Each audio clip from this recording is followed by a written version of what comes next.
Welcome to the Global Medical Device Podcast, where today's brightest minds in the medical device industry go to get their most useful and actionable insider knowledge direct from some of the world's leading medical device experts and companies.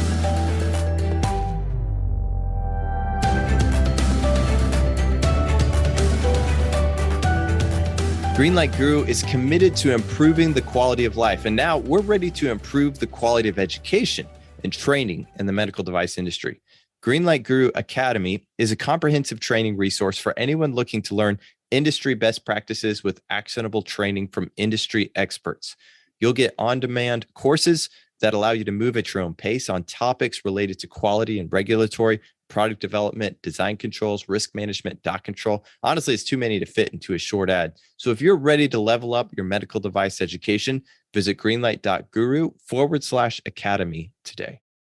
Hey everyone, welcome back. Today we're going to be talking with Rahul Kallampunathil from the Arbour group, and I hope he will forgive me if I've mispronounced his last name, but we're going to be talking about digitizing your software as a medical device testing. Rahul is vice president in Arbour Group's digital risk practice, where he builds teams that helps companies proactively manage their regulatory and compliance risks as they embark or continue on their journey toward a true digital enterprise.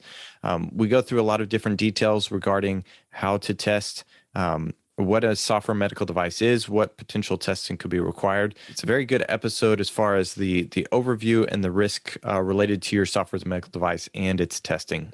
Definitely recommend you check this out. Let us know if you have any feedback or comments at podcast@greenlight.guru. Thanks. Hey, good to be back. Hey, Rahul, how are you doing today? I'm doing great, Etienne. How are you? Doing well. So just wanted to talk to you today a little bit about software as a medical device. We have a lot of different things to cover. Before we just jump straight into maybe the specific things, I wondered if you maybe wanted to give a quick overview of software as a medical device.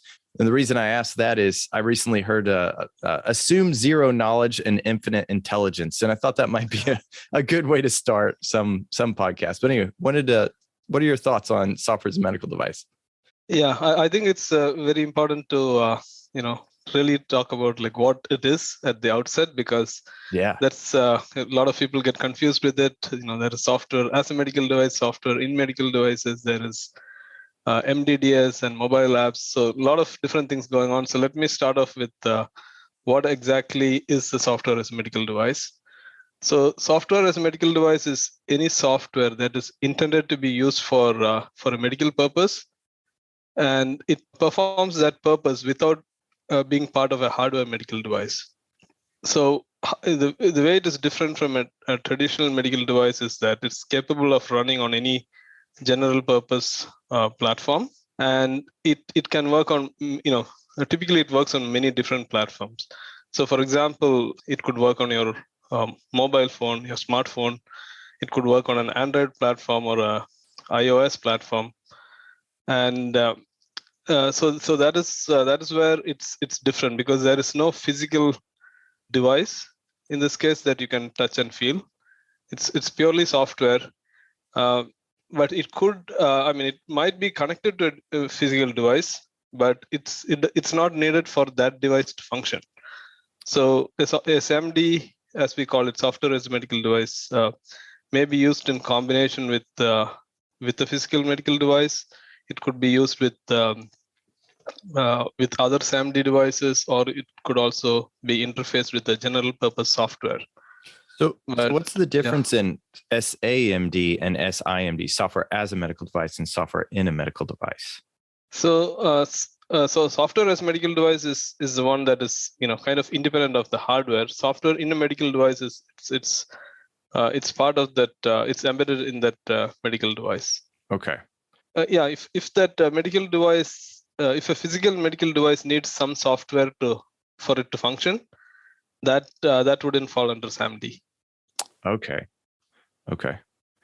Is there ever a gray area between the two where maybe as you're going to submit that device to the regulatory agencies, where you're like, is it a software as a medical device or software in a medical? Are there any gray areas? Yeah, I would say the one biggest gray area that I've seen in practice, having worked with this in the last few years, is between SaMD and sometimes MDDS. And MDDS, again, a lot of acronyms going to be used today. MDDS is a medical device data system. So essentially what MDDS does is that it can transfer data, it can store data, or it can display medical device data or medical imaging data, but it doesn't do anything that helps with the decision making. In what I mean is that it doesn't have an algorithm or any business rule that that converts the data it is getting into some other output. It just transfers data from point A to point B, or it just stores data. So a lot of the gray area usually is between MDDS and SaMD. SaMD helps with with various medical decisions by practitioners. I'll give you just a quick few actual examples that may help. So, and I'll try to make the distinction between MDDS and SaMD clear with that example. So, there are a lot of remote monitoring devices that we use these days, right? Even when the pandemic hit us and the hospitals were getting overwhelmed, a lot of healthcare providers, they started going with this remote monitoring model where they could treat the patients at their own homes, especially the ones that are not super critical, by having them wear various devices that monitor their vitals.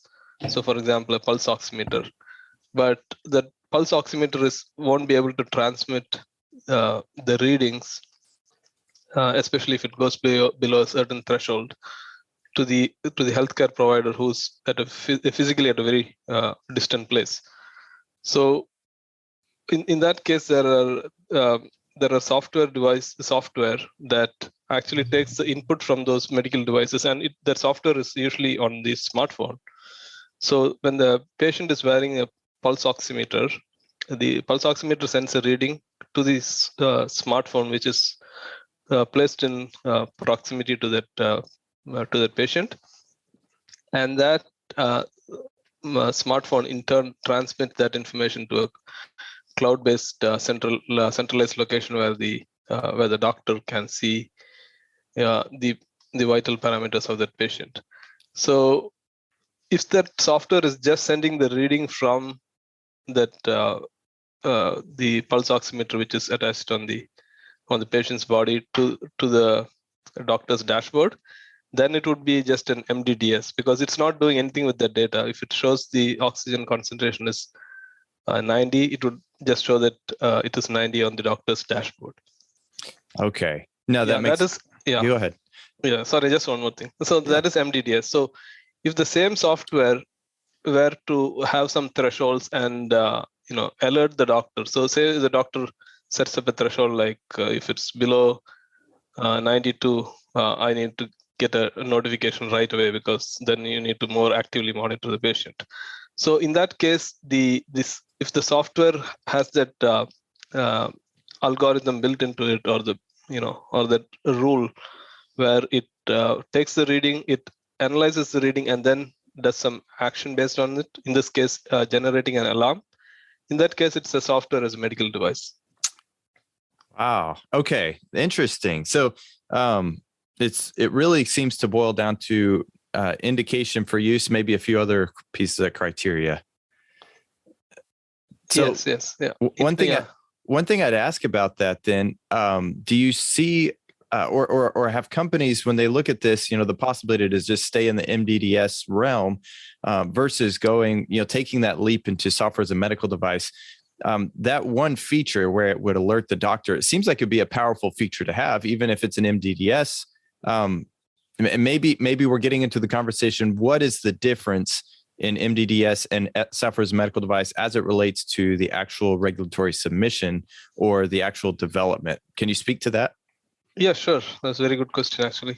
So the MDDS, FDA has, like earlier they had a different guidance on this, but now the latest guidance says that all MDDS is considered class 1.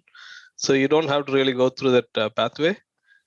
for MDDS. Okay. But if it's SaMD, you still have to go through the regulatory pathway to get it, bring it to the market. Okay.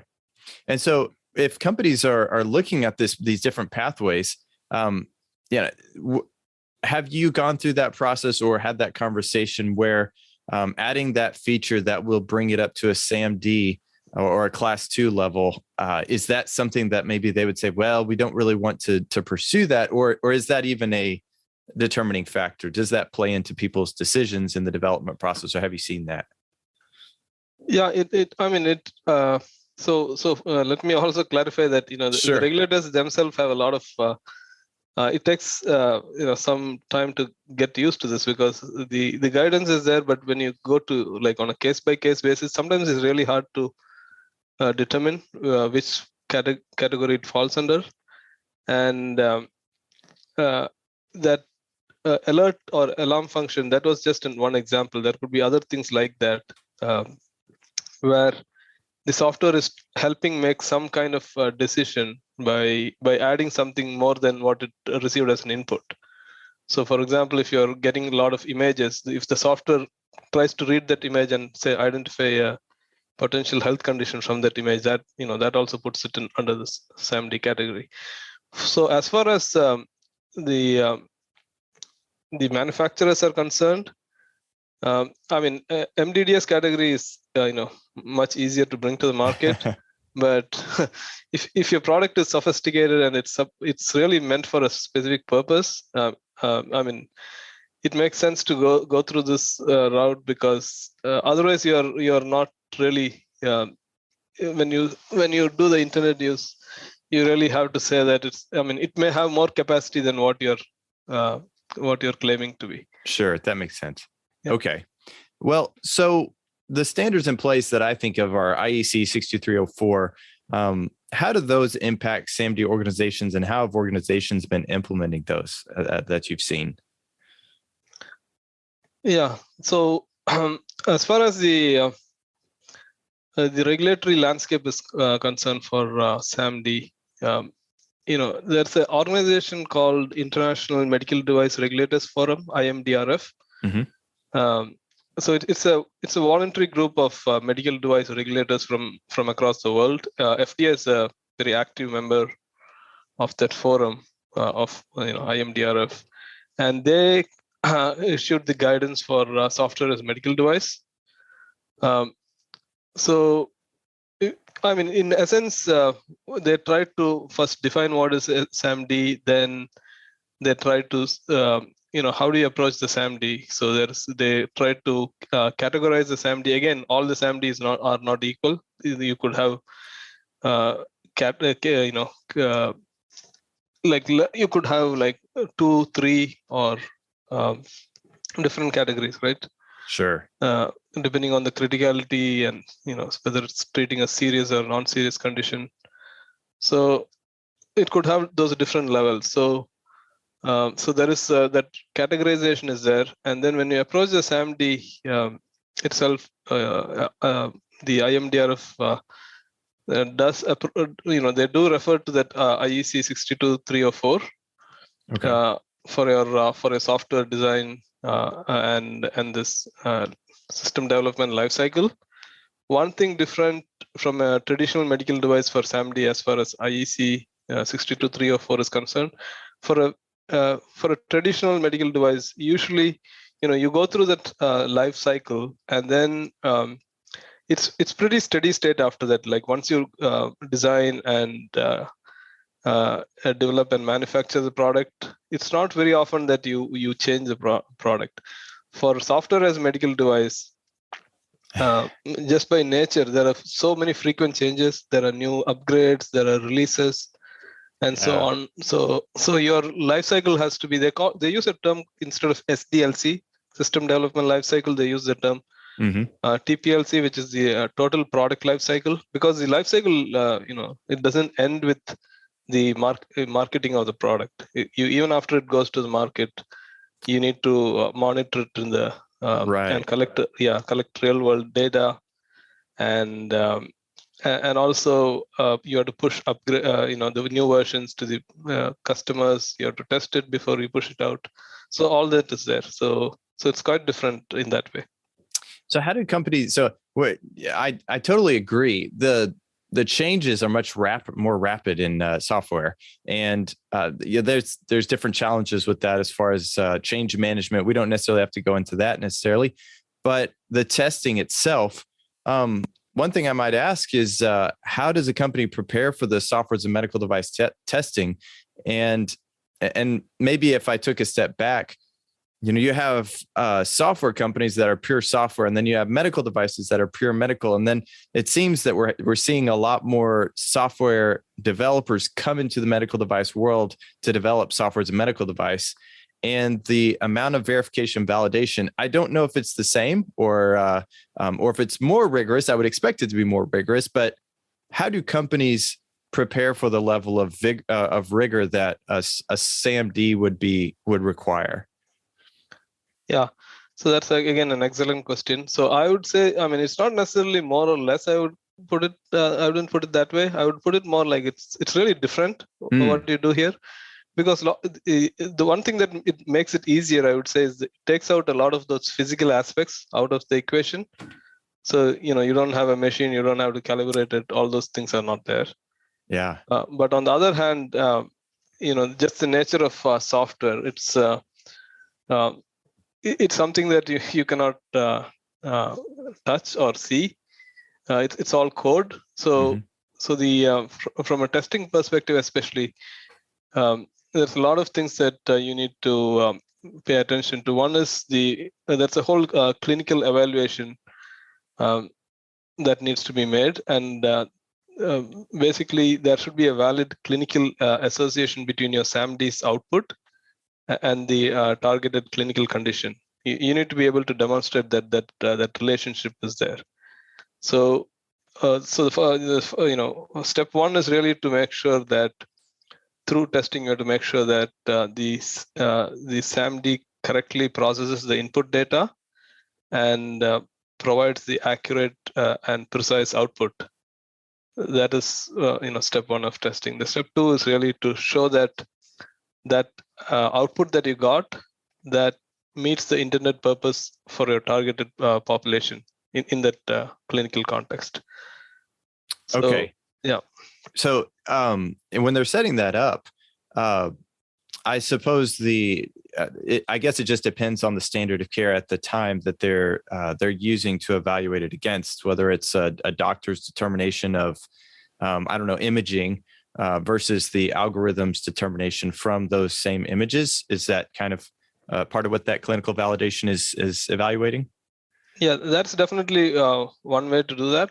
But I would take a step back. So if you look at the background, first of all, the quality management system or quality management process, that has to be established even before you even before you think about the product, right? Like even before you design the product. Sure. So that should take into account all the things that are different for a SaMD.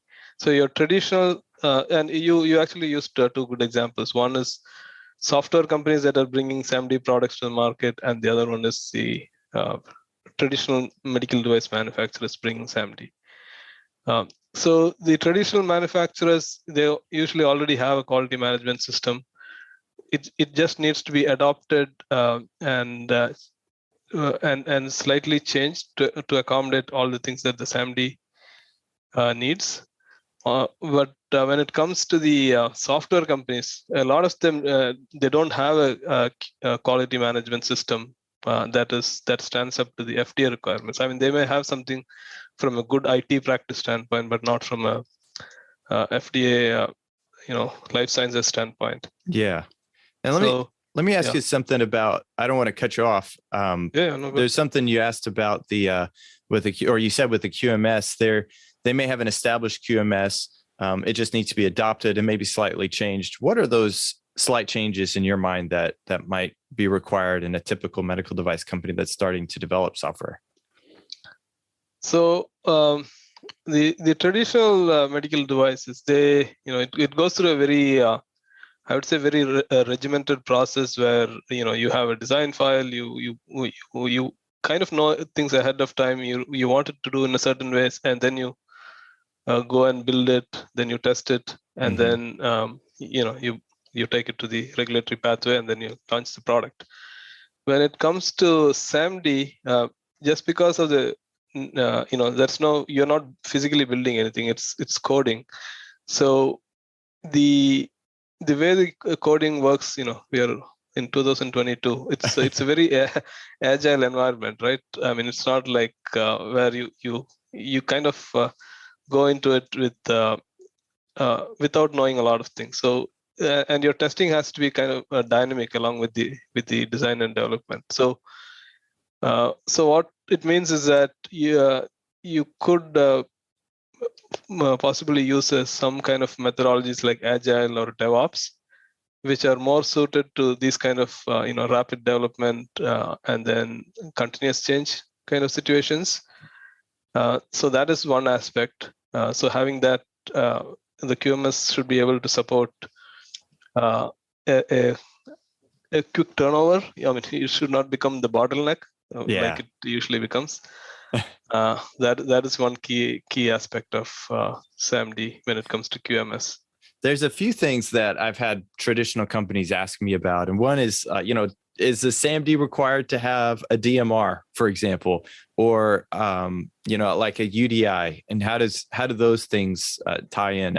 That's almost worth at some point someday, putting like a flow chart or a kind of a category next to each other and linking the two. One is traditional, one software as a medical device, and just saying, hey, this is to software as a medical device, et cetera. But can you comment on that? Do you have any specifics? Yeah. So that again is a good question, because that's one area that people kind of get stumped. Yeah. So without using the exact words for that, when it comes to software, your design is really you could have all these kind of technical specifications, functional specifications, user requirements. Those are really your DHR and all those kind of files. So again, when I refer back to that IMDRF framework, that method should be defined in your life cycle process, and that should be documented. So you need to keep the documentation of all the design that you're doing for the software, and both from a technical perspective and a functional perspective, and any additions that are made. And in this SaMD world, there are quite a few changes that happen frequently. So all that should be retained, and that is where digitalizing all these files becomes very handy, because if you look at any of these systems that support Agile, I mean, there are a lot of tools out there in the market. Yeah. Where it becomes very easy to do that. I mean, you have your user stories, and then they directly, you have your test cases, they all correlate. So all that goes into your file. I mean, that's what you would retain. Okay. Yeah. And I definitely agree. I much rather see things, on the computer, as far as being able to tie them to each other and link things, versus having them on paper. And that's something Greenlight Group kind of, that's the reason we're in existence. But right. Even more so if you're a software developer. One other question about, just wanted to run this by you.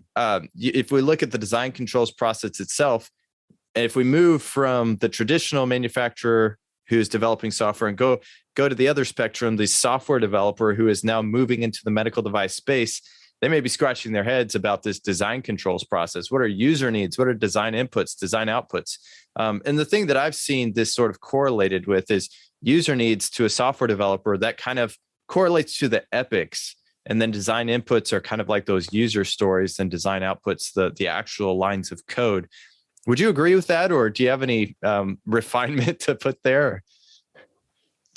I think I broadly agree with that. I mean, there are going to be some nuances of that. But yeah, I mean, you start with the epic, and you have your user stories.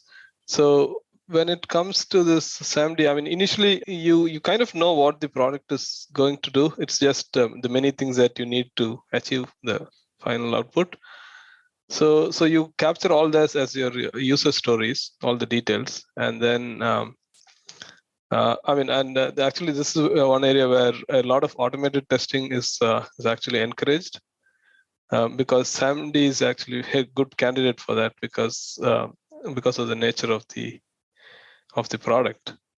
So and so that maybe we could just go straight into that. I'm curious what your thoughts are as far as manual versus automated testing.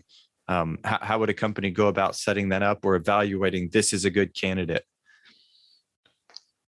So I think for as far as automated versus manual is concerned, I'll come to the SaMD, but I think it's a much bigger conversation happening in the industry, because the regulators themselves are pushing towards CSA, which is computer software assurance instead of computer software validation, CSV, and automated testing is a big part of it. I mean, the other big piece is the risk-based approach. So FDA itself is encouraging moving away from that the documentation intensive traditional approach and moving more towards a risk-based approach where you do more testing for the items that have more risk, and also use automated testing for that. So that's the larger context. And when you put SaMD there, I mean the one thing that you can really achieve is by automated testing is that the extent of the testing or the test coverage that can be really enhanced by doing automated testing. Because if you do manual testing, you usually use like a test data and like one example of each scenario. With automated testing, you can literally run hundreds of scenarios within the same time and with the same kind of effort. And you could use your testing resources, your human resources, towards the more high-risk areas where manual intervention is required. You could do it that way. And then, but there are some challenges too.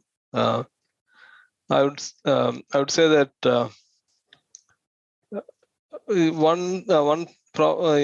one thing that's new with SaMD is that it works across multiple platforms. Yeah. Right. So it works on Android, iOS, on Microsoft. So your automated testing tool also has to be adapted to all these different platforms. And the other thing is the platforms themselves change. So if you, I don't know if you use Android or an iPhone. I'm embarrassed to say because invariably somebody's gonna I use an iPhone. Yeah, so you can see how frequently they push notifications, and because it's all internet based, it's kind of hard to keep track of it. I mean, at a personal level, it's okay if you miss a notification, no big deal.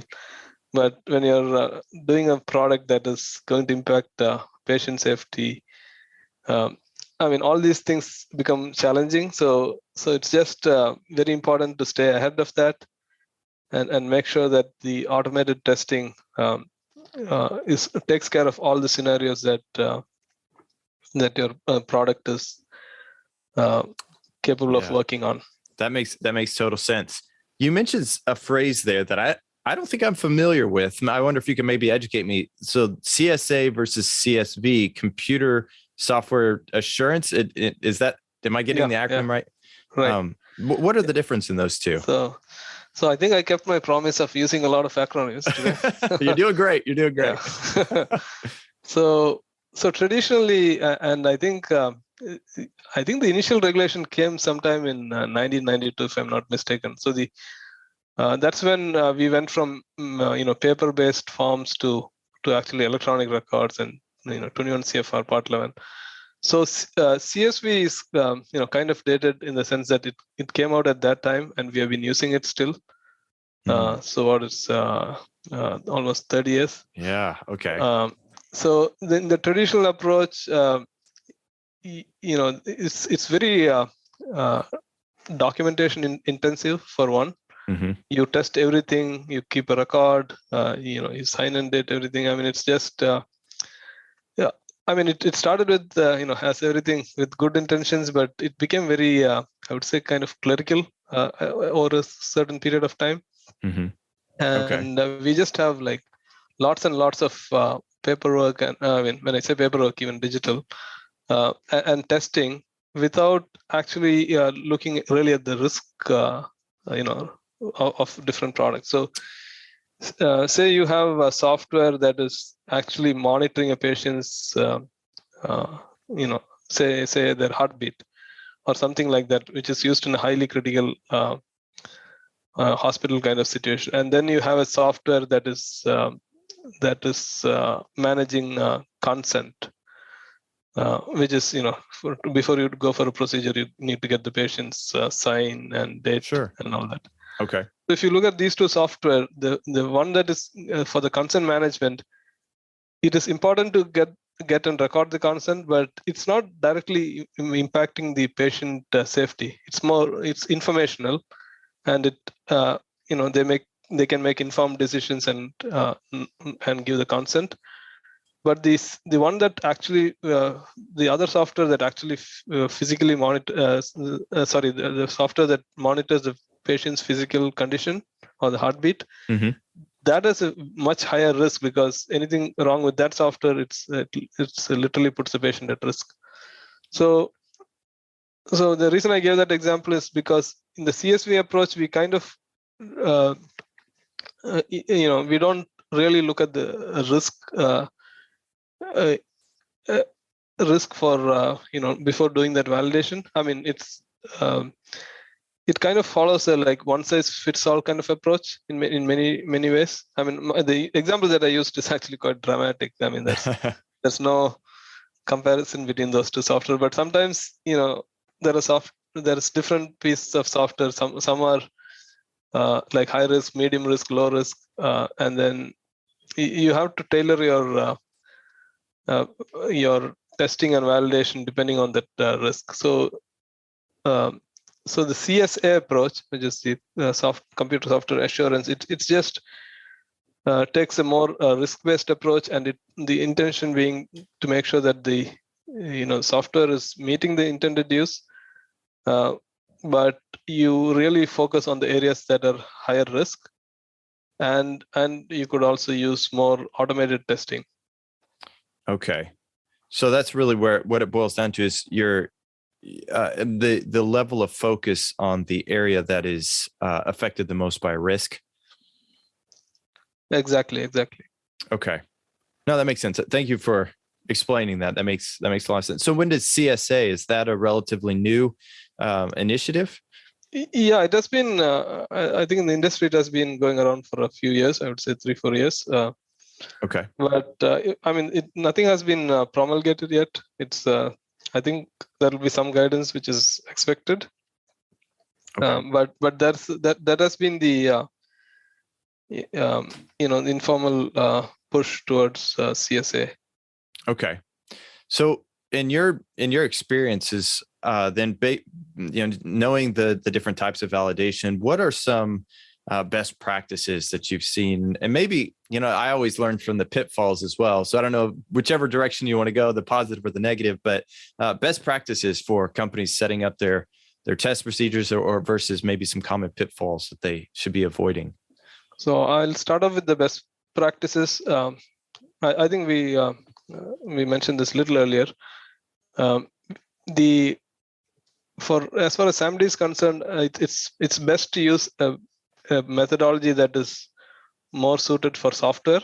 And especially in a changing environment, so methodologies like Agile and DevOps, they help manage these projects better. Mm-hmm. Automated testing definitely helps because it helps increase your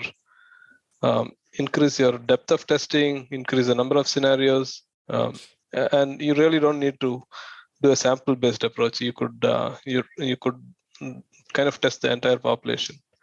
So, for example, if you're using, say, a SaMD, which is like which is an imaging software that kind of reads from different images and then comes to certain conclusions. You could feed it with like thousands of images when you're doing an automated test.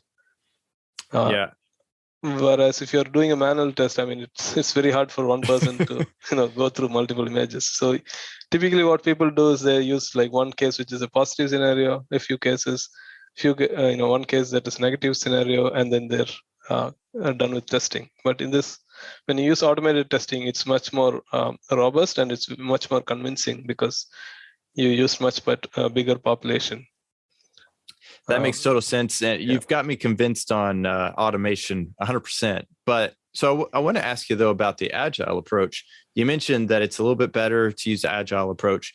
And that makes sense. That's what the software industry is sort of used to anyway. But I'm curious what if you could get a little bit more specific, what is it about the agile approach that could potentially develop a better, safer, more effective medical device? I think the biggest difference is that the testing is kind of embedded into the process. It doesn't have to wait for different stages to be complete.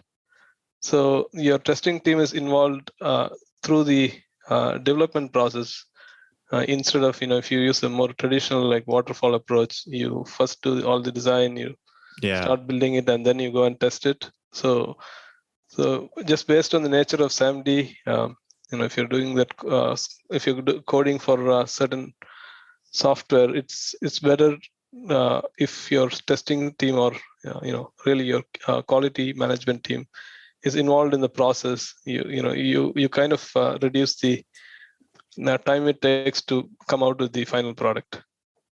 And part of the reason I asked, I don't mean to lead the witness necessarily, but I love that you kind of contrast it with the waterfall approach. And while some physical devices, it's in a lot of development, you can't necessarily adopt an agile approach with a physical device. But if we kind of like zoom out and look industry wide, some of these agile approaches could benefit the development of physical devices as well. Now, it may wind up having to be an agile approach, but do you have any thoughts on that? I know we're on software as a medical device, but I don't want to get you out of your realm necessarily. But I mean, I usually, I'm not very well versed in actually testing the physical devices. My area of work, it's mostly software related. Even for physical medical devices, we support testing the software that is used as part of it or used as an interface. But I think just taking a common sense approach, I think it's kind of very hard to fit a physical device into that model because you cannot really test it till it gets to a certain stage. Whereas software, it's different. You can, if you have one unit completed, you could test just that unit. That is true, and I definitely agree with you on that.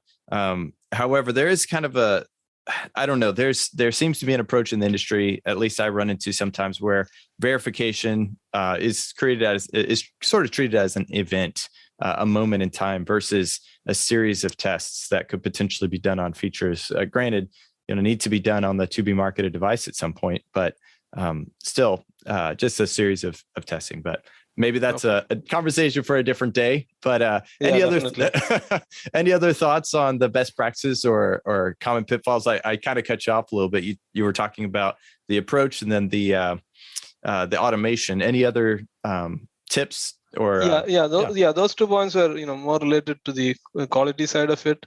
Another important aspect to remember is that it doesn't end with testing is kind of continuous in this approach even after the product is on the market, because you're pushing version upgrades. Sometimes it's your the platforms that are pushing it, right? So if your SaMD product is on Android and Android comes up with a new version, I mean, at a minimum, you have to make sure that your product still works on that new platform or new version of that platform.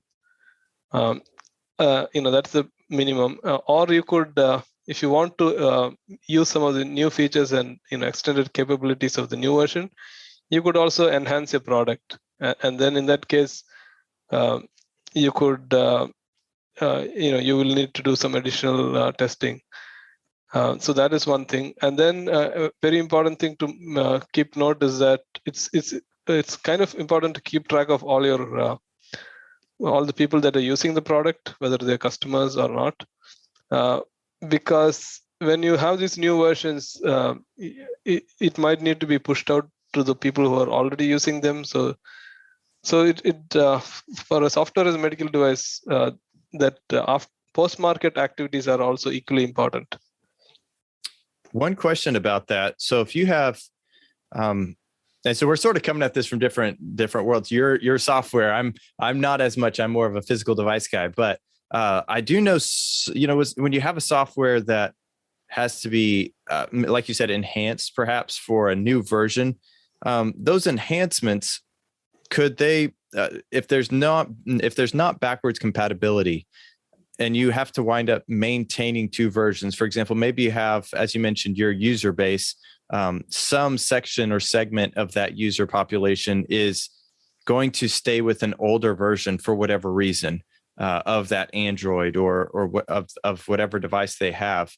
You still have to maintain that compatibility. Is that accurate? Or are there any things from a regulatory or a quality standpoint that need to be considered when making those changes? Yeah, again, a really good question, because that's again some of the practical challenges that are there. So it could go two ways. One, if you're bringing in a new functionality, there are going to be customers who say that I don't want that functionality. Yeah. So maintaining that existing functionality is existing version is important.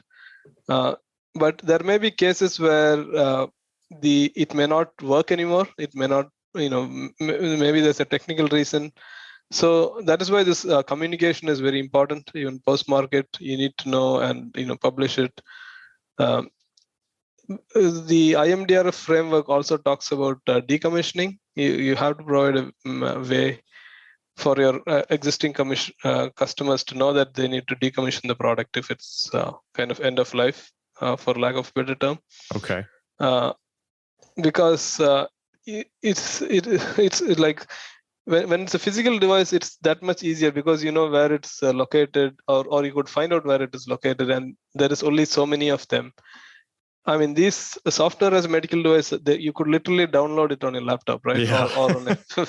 So just keeping track of that, how many customers are using it becomes a challenge, and that is where one of the biggest differences is, because it's a software. I mean, making copies of it is not a big deal. Whereas if it's a hardware device, I mean, you have to manufacture it. You cannot make a copy of it. Right. Yeah. No, that makes sense. Yeah, there are unique, or at least there seem to be unique challenges with software as a medical device. Some things I think could potentially be covered under physical device regulations, but there's definitely some things that are unique for sure. When I think about even labeling, like the UDI and changing those iterations, but still having a device on the market that is a previous version and having a new UDI, the labeling itself, something as simple as that, it seems even to be at least in my mind, it seems like it would be a challenge as well.